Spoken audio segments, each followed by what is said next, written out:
hopefully pretty short video about special education and the whole process for you as a parent. And again, this is just a quick overview.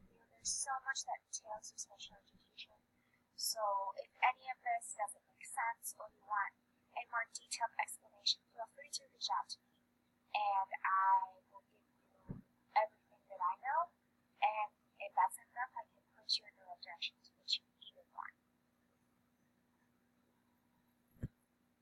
Alright, so let's get started on some historical background. Special education first kind of came around in about 400 BC.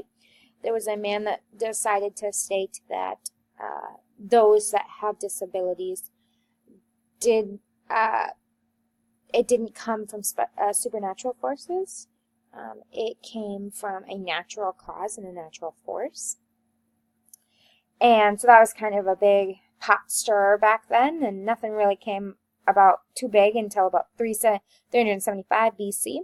And this man started to voice out saying that those with disabilities can't fight for themselves and need help advocating. And so we should take advantage of that, and we need to recognize that. And again, big pot stir, not much really happened, and things kind of stayed the same until about 90 BC.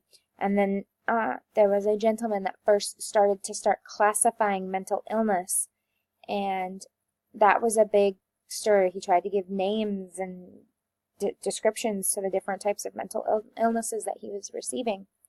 And then about 1450 to 1700 was a really dark time for those with disabilities. They mainly kind of had to stay hidden because it was all there was a lot of belief in superstition. And there was a man named John Locke who came around, and he started to spread a blanket tablet, or table, concept, stating that those with the children with disabilities, don't know, like, there's nothing. He just tried to get rid of this belief that they had superstitions and that that had nothing to do with it. The big historical pinpoint with special education was from a man named Jean-Marc Gaspard Itard, and this man really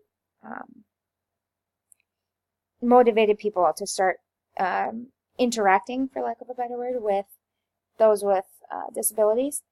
He found a young boy in the forest with a severe disability, and Jean tried to educate him and to get him to learn activities of daily living.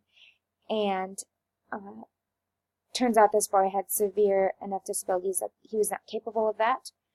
And so John felt like a failure, but instead it actually motivated those around him and the communities, and saying that, okay, it's worth the effort. Like, this little boy learned a little enough that we should be able to do this with others. Alright, I want to quick touch on here on the early educational opportunities for those that had disabilities. Like I said, they really didn't even get to try to start messing around with education until about the 1800s. And even then, the first school for the deaf wasn't founded until 1817.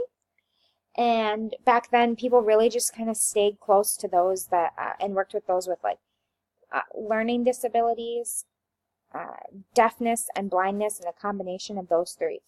Severe disabilities they weren't trying to educate those individuals.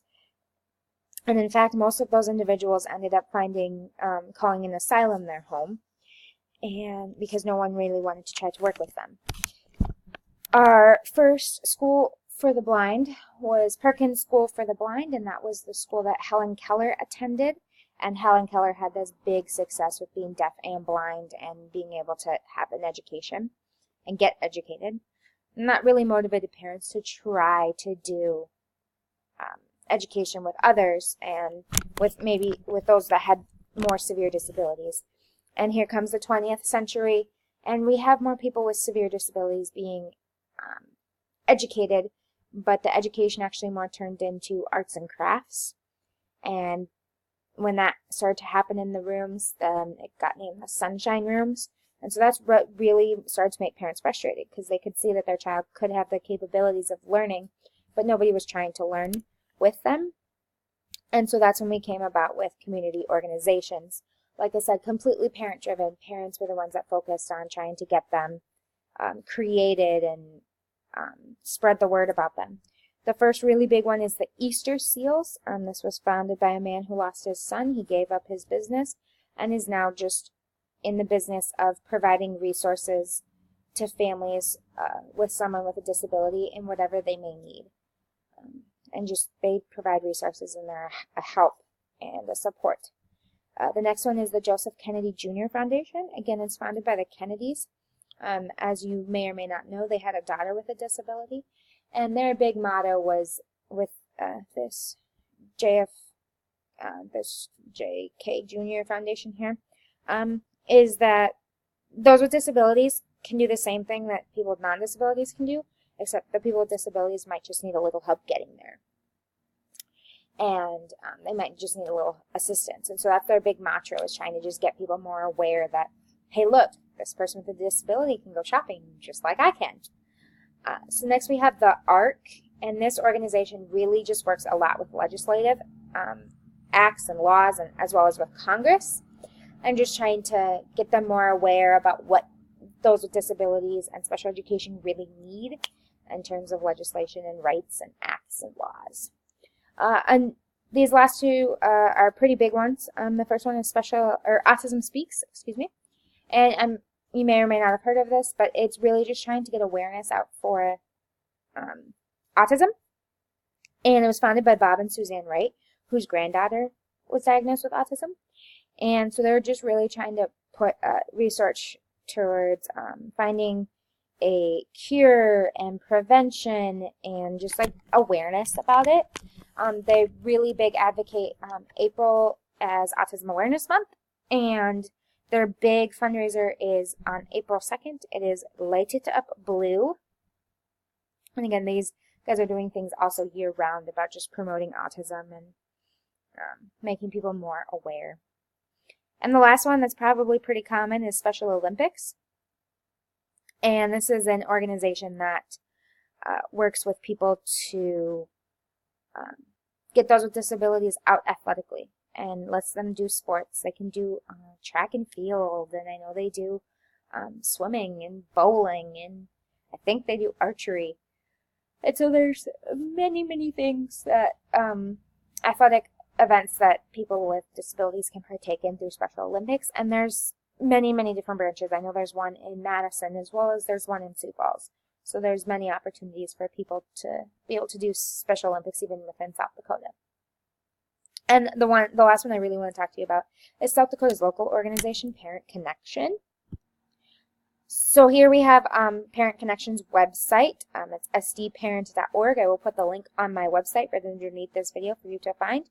And if you really just have some downtime, just start looking around. There's a lot of different resources that this website and this group can provide to you that's also local. And it's South Dakota. So it's, they're located right here in Sioux Falls. And so they're here to help South Dakota families. And I think that's something that really needs to be made aware. All right, so let's jump in on some legislation.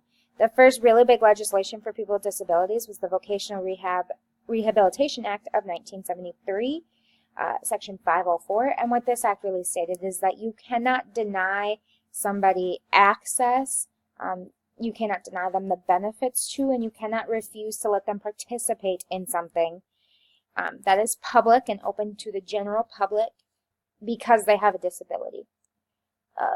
It has extended into education now, but when it first came about, it was really for the workplace. Our next big law was the Americans with Disability Act of 1990. And what this act really talks about is that any public building has to be accessible to those with a disability. And so that's why you probably see handicap ramps, but it can't just be accessible to get in. Every other part of it needs to be accessible. So that's why every building should have needs to have an elevator to be ADA accommodable. So if you ever hear the phrase ADA, that's what it's coming from. The next one is All Handicapped Children Act of 1975, otherwise known as Public Law 94142. And what this law really talks about is saying that all children with a disability, without a disability, doesn't matter, they get a free and appropriate education. And I'm going to talk later about what a free and appropriate education actually means, but for now, just know that that's what that law entailed, is that they get to go get educated, and it needs to be free and appropriate. And in the next one is IDEA, and you probably have heard IDEA, and it came about in 1996 and then in 2004.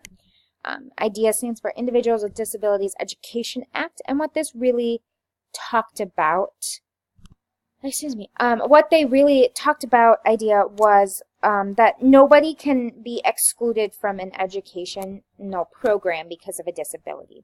And what IDEA is saying is that because, like, whatever public district you live in, that public district is responsible for providing an educational program for that child with a disability. Done. Period. IDEA, is Individuals with Disability Education Improvement Act. And so this was founded in about 2006, and it kind of just pointed out updated a few regulations, and still working on improving the IDEA from 2004. All right, so we've talked a lot about the background here. Now let's get into really the nitty-gritty, like what you're going to see in the schools. So we're going to start off with who can have a disability. Like, how do you get classified with a disability? Well, the disability has to fall under one of the 14 categories. And the really, really big catcher is that the disability needs to impede the person's ability to learn, meaning that it's affecting their success in the classroom. So because you have this disability, so because you have autism, that's affecting you from being successful in the classroom. That is really important to know. This comes a lot across with ADHD. Okay, so my kid has ADHD, it needs to be in SPED. No. If your child has ADHD and it's impeding their ability to learn, and it's affecting their education, then we'll look at special education. But we can't jump them into special education just because they have ADHD.